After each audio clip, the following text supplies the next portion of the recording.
Psst. Psst. Are you curious where these tech stocks are headed post-earnings?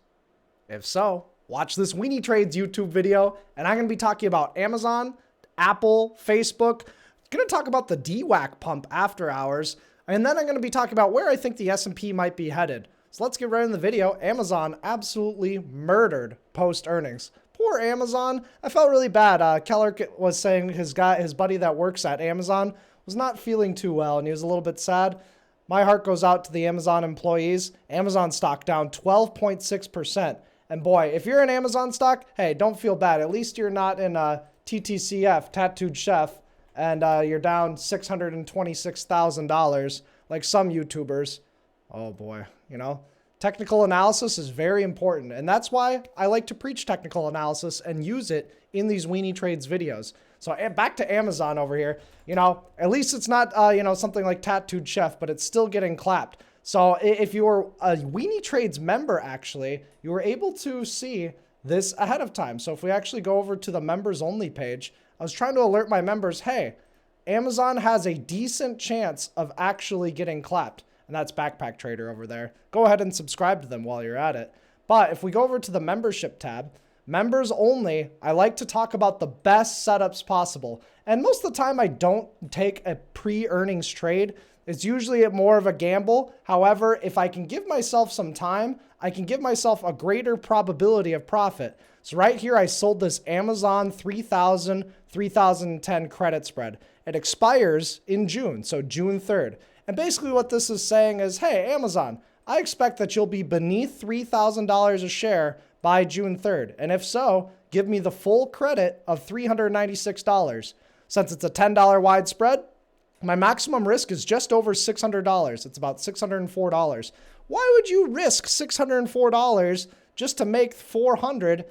That's a terrible risk to reward. Well, in my opinion, Amazon was very likely to sell off. We had a bearish chart formation. We had solid bear flag after bear flag.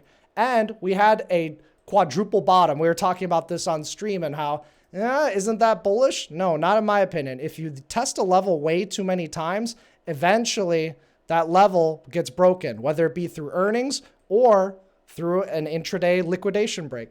So Amazon, I was just pretty bearish on the stock, and it's pretty nice to actually get a nice good payday. Most of the time I only risk about $30 to $40 on this earnings call, but in this time around I did risk about $800. And if Amazon continues to sell off and the SPY goes through a deeper correction, Amazon's going to get absolutely clapped. And I've got this 2000 by 1980 put debit spread now, so this is a little bit more aggressive. And if Amazon is beneath 1980 by August 19th, $220 turns into $2,000. So I don't know where this will open up in the morning. This will probably be opening up at about $700 to $800. So I'll just probably lock that in nice and early. But either way, congratulations to members if you ended up taking that trade. I normally don't alert about stuff like that beforehand, but look, we can see Amazon bear call credit spreads. We talk a little bit about DWAC, so let's talk about DWAC now. So Amazon moving forward, I am expecting a little bit more bearishness. So more bearishness, I'm expecting Amazon to potentially test this cluster over here of this former breakout area, 2,400 all the way down to 2,270, and potentially even a little bit lower. So be very, very careful on Amazon. So next up we got is DWAC, DWAC, and members only. I was saying, hey, if you want to, you could go long, but the better play is let it pump and then short it somewhere at like 62. And look at this right here, post market goes right up to that 61, that green line, and rejects, drops quite a bit. I'm not saying that you should have a short order to short DWAC up there, but what I am looking for is if tomorrow or the next week, DWAC's pumping again, now I'm looking at 65, and I might build a position first on the front side of the move, bear call credit spreads, then we'll see if it distributes, and then if it starts to roll over after it distributes, that's when I'll start grabbing DWAC puts. So DWAC, very overvalued. You know, it's got a lot of meat on the bones to the downside, probably down to about 18, 19, 20. So just be very careful. It's not a political thing. It's just, yeah, watch out for on DWAC. If you see any day trading setups intraday, this tends to run pretty well and explode really easily. So if you see some good day trading setups, go for it on the long side. But other than that, DWAC members only, alerted of this pump first. Now we'll see if we can get the short. So that's DWAC. Let's check out Apple, AAPL, and Apple, reported earnings. I was looking at some iron flies, meaning, can I get, Apple to be about the same price? Yeah, it was a little bit easier said than done. I did not take the trade, but either way, Apple, nice good pump, dump, but iron condors really paying. Once you kind of stay inside a tighter range, that's what, and assuming that Apple opens up at this price, Apple, yeah, all calls really getting destroyed, all puts kind of getting destroyed. We'll be day trading Apple live at Weenie Trades Live. Moving forward on Apple, I'm looking to get some lower buy prices. It may take a few months, but towards the end of the year, I'm looking at about 136 to 135 on Apple to see if I can't buy the dip. If not, oh well. It just means that is either going sideways or going higher if I don't get that dip buy. So keep an eye out for Apple. Not exactly bullish. It's not a bad stock, not a bad company. It's just, stock trends. Welcome to stock trends. So iron condors paid on Apple. Facebook, a nice good gap up. Be sure to check out Backpack Trader and look at some of the videos that were posted on Backpack Trader. Facebook faceplant, amazing video. The fall of the tech titan. Watch that video as well. Amazing videos. Go check them out. But Facebook over here, intraday, this morning it said you could short Facebook at 205. Did I take the short? No. But I watched it. It was a nice good 5% drop all the way down into the 190s. But then Facebook, chug-a-lugged on higher, rally, consolidation, breakout. I took a little long trade from 207 right to 208. Nice little 1 minute scalp. I got it. If you're able to get one of those IV pushes real quick, might as well take it. The risk is very minimal, the lower pivot. But either way, Facebook, again, be careful longer term. I don't know if Facebook ever fills this gap. I don't know if Facebook ever sees above 300 again. And go see Backpack Traders videos to see what they think as well. So that's Facebook. Yeah, and obviously in the morning, Facebook, by the way, had an amazing day. Up 17.5%. Gapping up and, pushing up in the morning. Very nice move.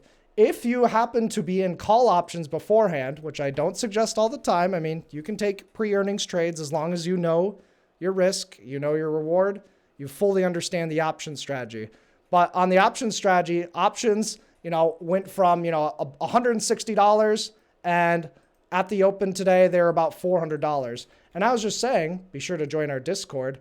Some people are trading these earnings reports and like, hey, I got a Facebook 210 call. What do you think? And I'm like, hey, probably good to just take profits first thing in the morning. First thing in the morning, boom, that's the high of the day. And you get the best bang for your buck. You get the most premium out of that options contract. It's a really nice move. Congratulations to Chris Miller. Nice, good move. So join the Discord, join our Discord, join Backpack Traders Discord. Lots of fun and learning to be had in those Discord channels. So that's Facebook. Let's get into the SPY over here. SPY, what a crazy day. A nice good squeeze. And I actually started to buy the dip. I started to buy the dip right about here at about 420. Couldn't help myself. 420 on the SPY. Bought this and I put in a stop loss. My stop loss hit the low of the day. My stop loss fill was, oh gosh. And I even posted the stop loss fill in the Discord. I was like, ugh. That stop loss order cost me about $1,000 just on one contract. But that's okay because guess what? I can get back in and make some more money on the SPY. Go long right there. This is a nice 5-minute flag setup. You see it? So you can buy right there. Stop loss goes just underneath this pivot. And I just trailed up my stop. And for whatever reason, my stop loss order hit in the middle of the rally. But either way, a nice good rally. Trail out of the longs. And now after hours, SPY kind of just getting a little bit of a mixed bag between Amazon and Apple. Moving forward on the S&P, if Amazon starts to rally and Apple and other friends start to rally, the SPY can rally as well, obviously. And be careful on the SPY. Don't expect SPY to get above 436. I repeat, 436 is going to be probably a decent line in the sand for the next few weeks, month, 2 months. I think that's a great level to sell long-term calls against. Or if you start to see a harsh rejection form, that could be an area to buy puts, anything of that sort. So be careful at 436 SPY. Otherwise, I'd expect a lot more chop, just kind of back and forth short term, as the market is decently oversold. So I don't know if we exactly completely break down, but keep an eye on big tech. Longer term SPY, I don't know. We're either going to chop around and go sideways, or we're going to break down. Those are kind of the two scenarios that I see for the SPY: sideways or a bigger breakdown.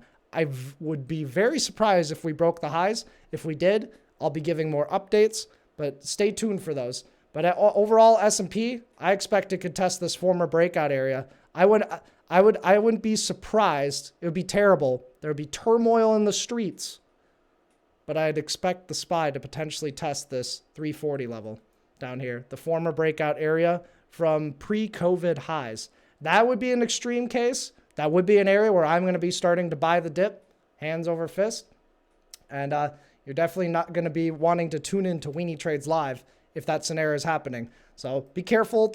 We could get a short-term bounce, but a lower high pivot, and then start to form a descending triangle that eventually breaks on down. So be careful on the SPY. More bearish over the next few months than bullish.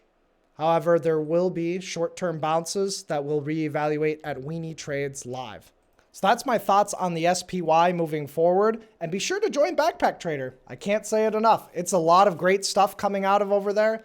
And basically what I want to show you is also, if you are interested in getting the options course, I highly recommend it. If you don't know how to profit as the market drops, if all you know how to do is buy shares, it is literally going to be a living hell for you for the next year or two, or potentially the rest of your life. I don't know though. In my opinion, I think that learning option strategies, even if you don't trade options, is very important. You can understand the ranges that the markets are expected to have. You can hedge your portfolio. You can even just go long in a better way. You can do it with leap options, but if you're interested in how to learn how I did those bear call credit spreads on Amazon, that gave me the highest probability of profit prior to the earnings report. Even if Amazon had good earnings, I could still potentially profit off of that trade. So lots of cool ways to go about it. Use coupon code MEMBER. Okay? Coupon code MEMBER. There should be a few left. Let me know if it doesn't work though. I want to meet your needs. Friday, tomorrow, be sure to tune in to the live stream. We're going to be giving Player 69 updates. So if you have any questions about NFTs or crypto, be sure to address them to Liam tomorrow live on stream. And then lastly, come join us next Wednesday at Weenie Trades Live. Romulus is going to be joining us to talk about his ACTA style trade setup. So if you are interested in just like really simple trade alerts and other formats to profit in this market, you're going to want to tune into that live stream. Okay. So that's all I have for today's video. Thanks for tuning in. Let me know what you learned. Amazon. Yeah, I love being a bull in many scenarios, but the thing is I have to be as objective as possible. And that's all we can do. Be as objective as possible. And Parker says, goodbye. Thanks for tuning in to a fun, intense, full day live stream. He's just back to his sleeping job. Oh. Alrighty. See ya.